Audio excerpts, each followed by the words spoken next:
Hola tout le monde et bienvenue sur la chaîne YouTube du Journal du Real. Aujourd'hui, nouvelle vidéo, petit point actu entre la blessure de Vinicius Junior, la première convocation de Gonzalo Garcia, le retour de Lucas Vazquez et l'info mercato qui est sortie hier par le Chiringuito, reprise par Marca et José Félix Diaz ce matin, sur un intérêt du Real Madrid important pour Martin Zubimendi, le milieu de terrain de la Real Sociedad. On va faire un point sur tout ça avec Pablo. Aujourd'hui, comment ça va Pablo? Bah écoute, très bien, victoire hier du Real Madrid. Je pouvais pas être là pour le débrief, mais de ce que j'ai compris, le Real a plutôt bien joué, non? J'ai pas vu voir Ouais, le match non plus. Le Real a fait un plutôt bon match, surtout par rapport au manque de solutions un Après, petit peu que Carlo après Ancelotti en face, avait. c'est pas non Plutôt bon plus. match, ouais. Après en face, c'est une équipe de deuxième division, donc bon. Ah, Non, terrain, non, mais terrain compliqué quand c'est même, c'est terrain compliqué. Ah ouais? Ok. Ah, ils n'avaient pas gagné depuis 2018 là-bas, le Real, si je dis pas de bêtises. Ils étaient En sur même deux temps, matchs ou trois matchs sans victoire à Leganés. en même temps, ils ont passé 3 ou 4 ou 5 saisons en deuxième division. C'est normal qu'ils ils aient pas gagné depuis Non, 2018. mais ils restaient sur deux matchs sans victoire là-bas, donc c'est quand même ça, tu vois. D'accord. C'est toujours ça. Ouais. Hmm. En tout cas, ouais, bon match, match complet de la part du Real Madrid, mais malheureusement, Vinicius Junior s'est blessé. Une blessure au biceps fémoral gauche, une déchirure cette fois-ci. C'est là où il s'était blessé, mais c'était plus grave. C'était une déchirure plus importante, voire même une rupture, quelque chose de plus grave. Là, c'est son dernier au mois de novembre, on se rappelle. Hein. Novembre-décembre, Vinicius, on ne le voyait pas sur le terrain. Cette fois-ci, c'est une simple déchirure, donc c'est 3 semaines d'absence. Le problème, c'est que 3 semaines d'absence avec le calendrier resserré, ça englobe 7 matchs. Si il ne revient pas plus vite que prévu, ça pourrait presque signer la fin finalement de cette première moitié de saison pour Vinicius Junior, puisqu'on verrait un retour sur potentiellement la finale de Coupe intercontinentale ou sur le match contre Séville, mais il n'y a plus que ça finalement avant la trêve, donc peut-être qu'il y aurait plus d'intérêt à pas prendre de risques si ça se remet pas vite sa blessure. En tout cas, il n'est pas dans le groupe pour le match à Anfield, il est out. On va parler des conséquences de ça. À côté, il y a Vasquez qui est de retour dans le groupe. On va voir s'il est peut-être titulaire. C'est pareil, c'est pas pour l'instant de certitude sur le fait que même s'il est dans le groupe, c'est-à-dire qu'il est apte à disputer des minutes, mais il n'y a pas de certitude sur le fait qu'il soit apte à être titulaire pour l'instant. Et je pense que ce sera une décision de dernière minute quant à Lucas Vasquez. Et il y a aussi Gonzalo Garcia qui est là pour faire le nombre en attaque dans le groupe. C'est sa première convocation. Je te laisse réagir à tout ça, Pablo, finalement, à l'état physique de ce Real Madrid. Bah, catastrophe. Concernant Vinicius Junior, c'est le meilleur joueur de cette équipe. Quand tu vas affronter la meilleure équipe d'Europe et que ton meilleur joueur se blesse à cause d'une déchirure musculaire au niveau de la cuisse, bah forcément ça pose problème. Lui donne pour excuse le calendrier. Moi, je le crois. Pour moi, il y a effectivement beaucoup trop de matchs, surtout que bah juste avant, il était parti. Si je me dis pas de bêtises, avec le Brésil, réaliser des matchs pour les qualifs à la Coupe du Monde. Donc forcément, il a dû le voyage, la fatigue, t'enchaînes avec le Real, euh, tu te blesses à la cuisse, ça me paraît logique. Moi, je vois un double sens aussi avec ce message. Alors peut-être que je vais un peu loin, mais au regard de tout ce qui se dit en ce moment par rapport à Antonio Pintus, etc., etc. Voilà, son tweet, lui, c'est vraiment focalisé sur le calendrier, donc forcément sur la multitude des matchs plus des voyages. Euh, Pendant qu'effectivement, voilà, dans la presse espagnole, on le sait, Antonio Pintus est pointé du doigt, ce qui paraît certains joueurs seraient mécontents. Moi, de ce que j'ai pu essayer de comprendre, d'avoir auprès de certains entourages, c'est qu'il n'y avait aucun problème avec Antonio Pintus. Et là, Pareil. visiblement, Vinicius va dans ce sens-là. Donc voilà. Mais oui, le calendrier infernal. Ensuite, tu parlais de quoi? De Valverde, c'est ça? Retour de Lucas De Vazquez. Vasquez, Je vais te ouais, dire un retour de truc. Vasquez. Je vais te dire un truc. Je vais vous dire un truc à vous tous. Moi, je pense que Fede Valverde va jouer latéral droit jusqu'à la fin de la saison. Voilà, c'est dit. Voilà, c'est dit. Il a bien joué hier, non? Oui, oui, il a été très bon, Ah, comme voilà. ça pouvait être prévisible. Après, c'est Je, face à une je, équipe je- qui n'a pas le ballon, il n'a pas subi des vagues toutes les Écoute, 30 écoute, secondes écoute, aussi, tu vois. écoute-moi. Quand il va se rendre compte qu'il y aura beaucoup plus d'équilibre avec Valverde latéral droit, il va le mettre dans les gros matchs et Valverde jouera les gros matchs en tant que latéral droit, c'est sûr. Surtout que du coup, ça libère une place au milieu de terrain. Parce qu'hier, il a mis quoi? Ceballos, Camavinga et Bellingham. Donc un C'est ça. 4-2-3-1, ça voudrait dire qu'il pourrait faire un double pivot avec Tchouaméni et Camavinga. Écoutez-moi bien, je vous le dis, je connais Carlo, ça fait longtemps qu'on l'a au Real. Carlo Ancelotti va mettre Fede Valverde toute la saison latéral droit. Voilà. Après, faut, Hier, il a réussi le test. Fede Valverde sera latéral droit lors des gros matchs, attention, lors des gros matchs. Et il fera tourner avec Lucas Vasquez pour les matchs un peu moins importants. À mon avis, là, Lucas Vasquez a perdu sa place. Je pense, hein, je pense. Parce que, à mon sens, hein, de ce que je vois depuis le début de la saison, Lucas Vasquez, c'est pas le Lucas Vasquez de la saison passée. Il n'est pas à son meilleur niveau, donc il préfère mettre quelqu'un qui est en forme.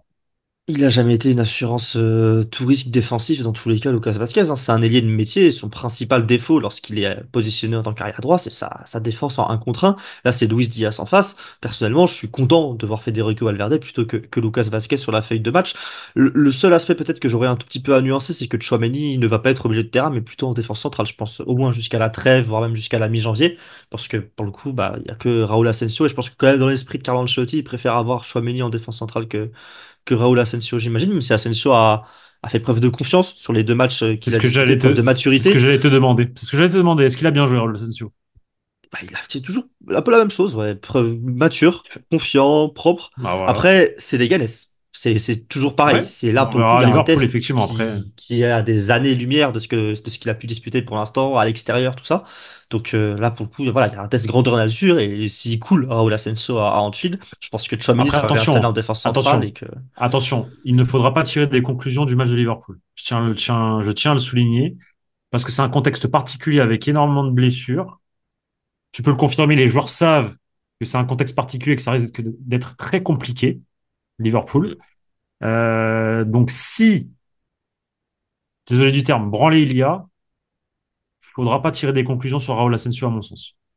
À mon elle sens. est- Parce qu'il on n'y a pas verra que lui dans la, l'équipe. On verra la manière et l'attitude, mais c'est sûr que sur le papier, le Real est appelé à perdre, hein. Ce match, pour le coup, le Real est clairement pas favori à Anfield, même si le Real est sur, Je si je sais dis pas pas de si bêtises, 7 victoires sur les 8 derniers matchs contre appeler à Liverpool perdre, en Ligue des appeler à Champions. perdre, c'est pas le bon terme. Appeler à perdre, pardon, c'est jamais le bon terme concernant le Real Madrid. Tu devrais le savoir maintenant que ça fait 3 ans que je travaille ici. Je le sais bien, je le sais Donc bien. non, le Real n'est pas appelé à perdre, mais le Real n'est pas favori. Voilà, le Real n'est pas favori. Maintenant, c'est ce que ça veut dire aussi quand le Real n'est pas favori en Ligue des Champions. Moi, bizarrement, je suis confiant. Maintenant, appelé à perdre, non, parce que le Real Madrid n'est jamais appelé à perdre. Qu'il y ait des gens en interne qui pensent qu'ils vont perdre, ça peut être. Maintenant, le Real Madrid n'est jamais appelé à perdre, et ça, c'est un message à envoyer à tout le monde. À tout le monde. Mais Supporters ils comme savent joueurs, comme ils savent coach. l'immensité de la tâche, en tout cas, les joueurs Ah du bah, Real Madrid.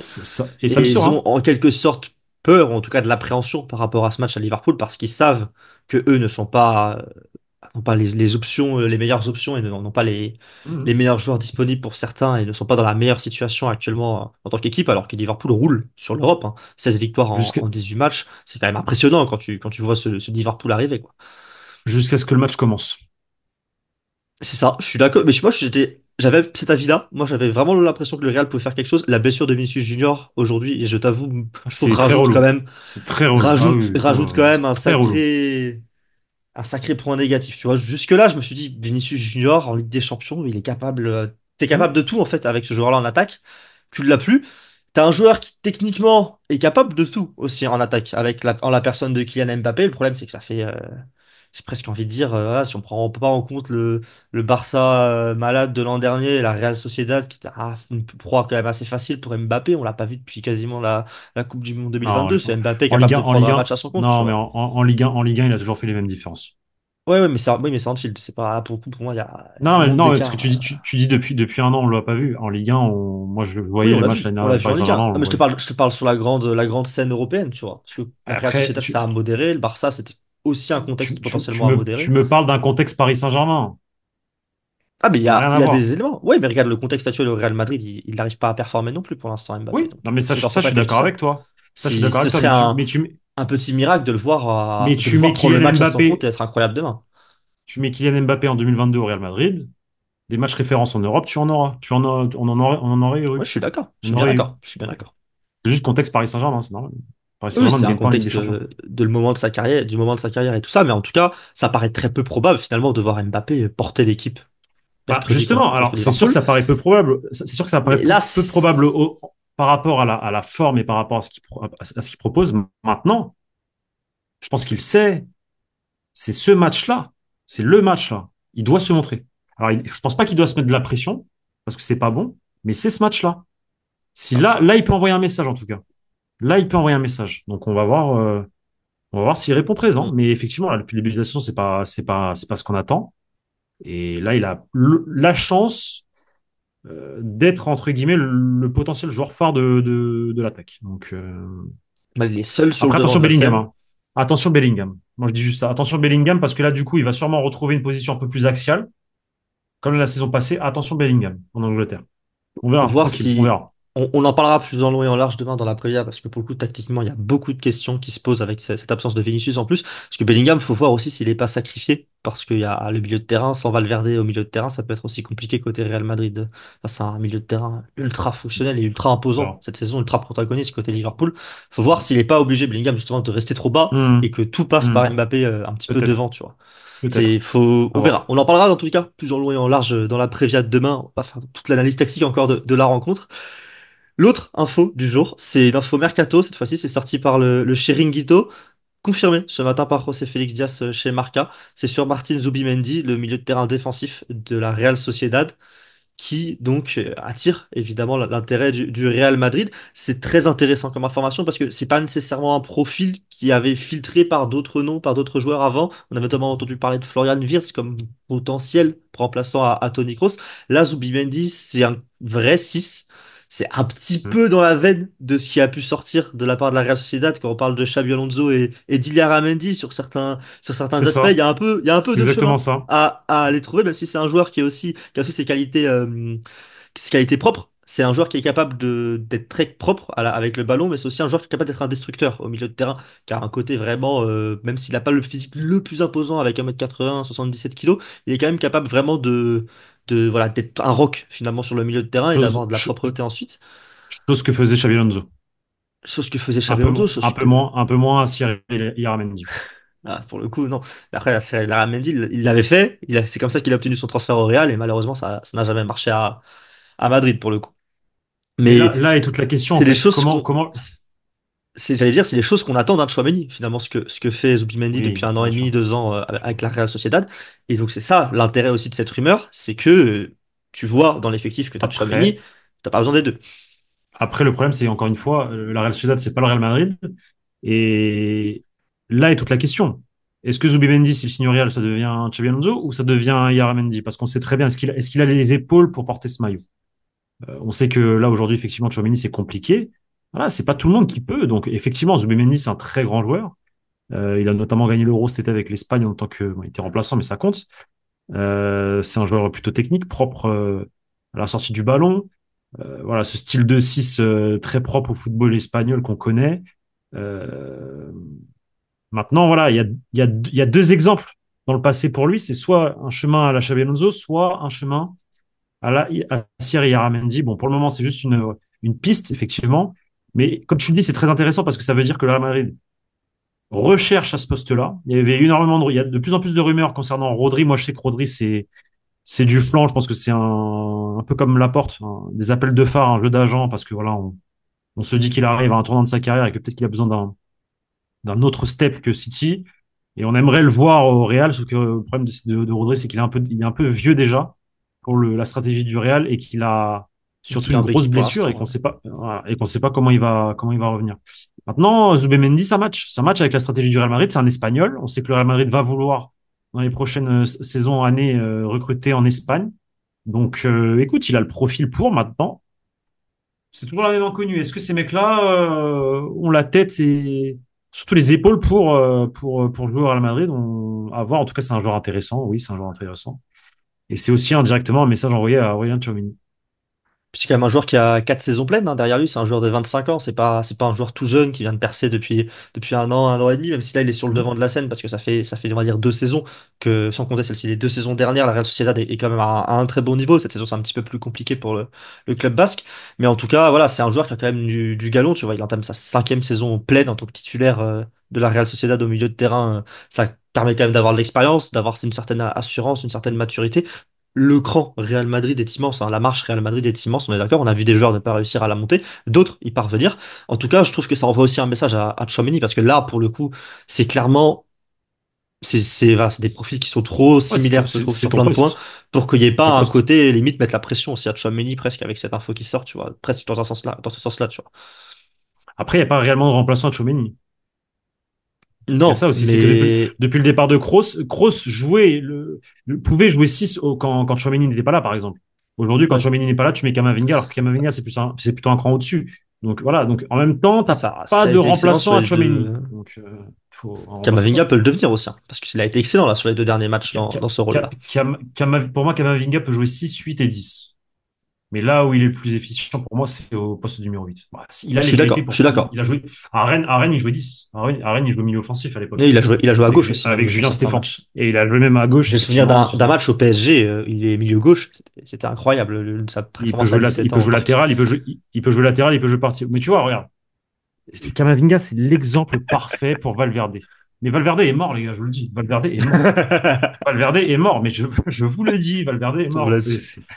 Écoute, Bref, d'un point de vue équilibre défensif, je préfère voir Valverde arrière droit sur les gros matchs que de voir Vasquez, parce que je le pense clairement plus capable de tenir un Luis Diaz, par exemple. Un Vasquez sur une jambe et demie demain face à Luis Diaz, ça prendrait l'eau complet, pour le coup. Après, à l'avenir, il faut voir ce que ça donne, il faut voir si c'est le Real recrute un jour. Parce que c'est quand même bien ah, ric-rac en défense, hein. là, t'as le deuxième meilleur latéral au monde qui va signer au Real, donc, à l'heure actuelle. C'est ça, c'est ça. Après, c'est pas défensivement, c'est pas non plus l'assurance touriste, même si c'est bien Par contre, amélioré par contre, Alexander Arnold. par contre, défensivement, c'est sûr que c'est pas Science Torix, effectivement. Mais bon. T'as dit Marcelo ne savait pas l'assurance défendre, touriste? hein. Ah, bah, ça. Marcelo ne savait pas défendre. C'est ce qu'on en dit, hein. Après, il y avait De une bonne quoi? séance du placement, mais c'était pas le meilleur défenseur non plus. Bah, il y avait quand même, c'était pas non plus minable défensivement, Marcelo, tu vois. C'est un peu comme Alexander Arnold, c'est qu'il était tellement fort offensivement que ça compensait. Que ça se compensait quelques bévues défensives. Il avait aussi le physique pour compenser derrière. Alexander Arnold, c'est un petit Marcelo, peu la même chose pour l'instant. Marcelo a appris à défendre au Real à partir du moment où Mourinho est arrivé. Ça avait pris du temps. Ouais. Et après, c'est devenu un défenseur assez correct, on va dire. En tout cas, qui se battait beaucoup plus qu'en début de carrière. Sur ce, on a fait ce petit tour d'actu. Demain soir, Prévia évidemment du match à Anfield. Ensuite, bien sûr, il y aura le débrief de cette rencontre contre Liverpool. D'ici là, dites-nous en commentaire de ce que vous pensez de la piste Zubimendi. Si vous voyez aussi peut-être un message envoyé à Tchouaméni un petit peu comme moi. Si vous pensez que c'est une piste intéressante, si vous pensez même que c'est mieux que Tchouaméni, hein, parce que c'est une clause quand même à 60 millions hein, qu'a Zubimendi à la Real Sociedad. Donc ce sera un gros investissement quand même de la part du Real Madrid Après, de ça le m'étonnerait ramener. que la Real le lâche. Ça m'étonnerait que la Real demande Il y a la une clause. clause.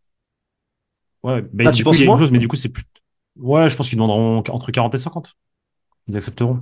C'est plus facile de négocier avec des clubs espagnols qu'avec des clubs étrangers, etc., Ouais, etc. Donc, c'est possible. C'est possible que ça se négocie un petit peu en dessous de la clause. Après, ils ont quand même envie, je pense, de coffrer. C'est leur meilleur joueur cette saison pour le coup. Et c'est le seul qui oui. surnage un peu dans une équipe qui a du mal cette année pour le coup. Après, ce sont deux clubs amis, deux clubs qui font affaire, notamment Kubo, là, dernièrement, mais pas que, Diego Llorente. Enfin bref, il y en a eu plein qui sont passés. Et souvent, le Real vend beaucoup à la Real Sociedad. Donc, voilà, c'est des clubs qui se connaissent bien et qui font souvent affaire. Odriozola aussi.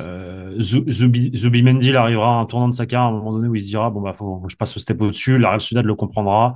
Et s'il faut réduire un peu. Moi, pour ce transfert-là, si ça doit se faire, je me fais pas de soucis. Je me fais pas de soucis. Ils vont pas être chiants.